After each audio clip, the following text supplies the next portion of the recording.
Sheda, hindi ito ang tamang panahon upang mag-away kayong dalawa.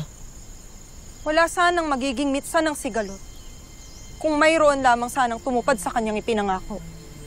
Husto na, Dea. Nunong Imaw, maaari na po ba kaming umalis dito? Meron pa akong hinihintay, Flamara. Sinundo siya ni Mantok at Tukman. Siya ang magdadala sa inyo sa mundo ng mga tao. Ang nilalang na ito ay siya ring mag-aayos ng lahat ng kakailangan ninyo sa mundong yon.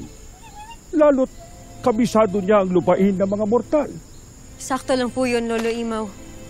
May panahon pa po tayo para hintayin na makabalik po ang nanay ko. Sasama daw po siya sa atin.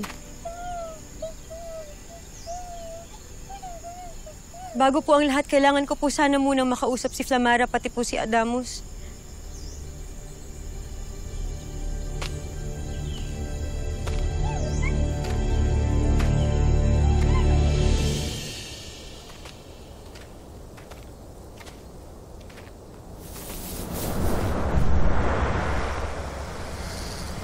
Gaia, dito ka sa likod ko.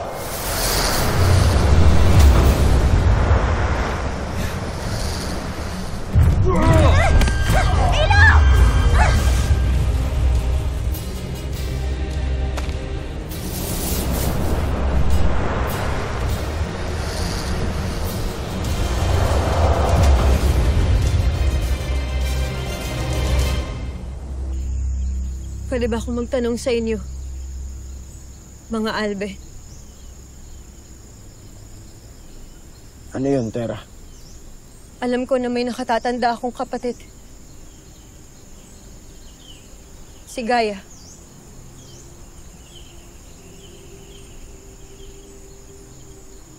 Ang nanay Danaya ko mismo ang nagsabi sa akin ng totoo. Ang gusto kong itanong sa inyong dalawa, bakit nung panahon na tinanong ko sa inyo kung kilala ninyo si Gaia, dahil nakita ko siya isang Ivtre sa kakahuyan, ang sinabi niyo sa akin na hindi niyo siya kilala? Na para bang wala kayong alam? Sinadya niyo ba na ilihim sa akin to? Bakit hindi ninyo sinasagot sa Tera? Aminin na ninyo ang katotohanan sapagkat narinig ko ang usapan ninyo tungkol kay Gaia. Iwan niyo ako! Ilo! Ah!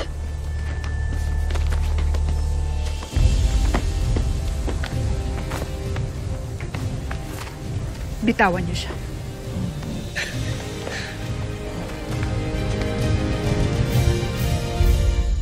Pwede bang huwag ka na munang makialam? So, totoo?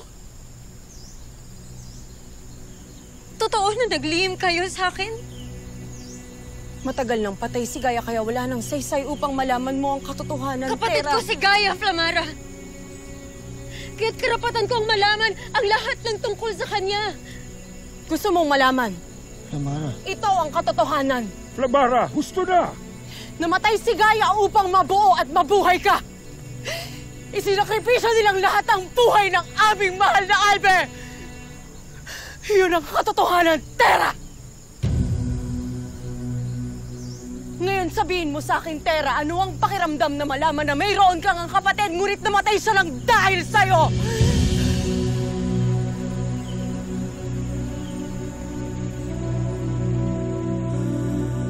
Gusto na!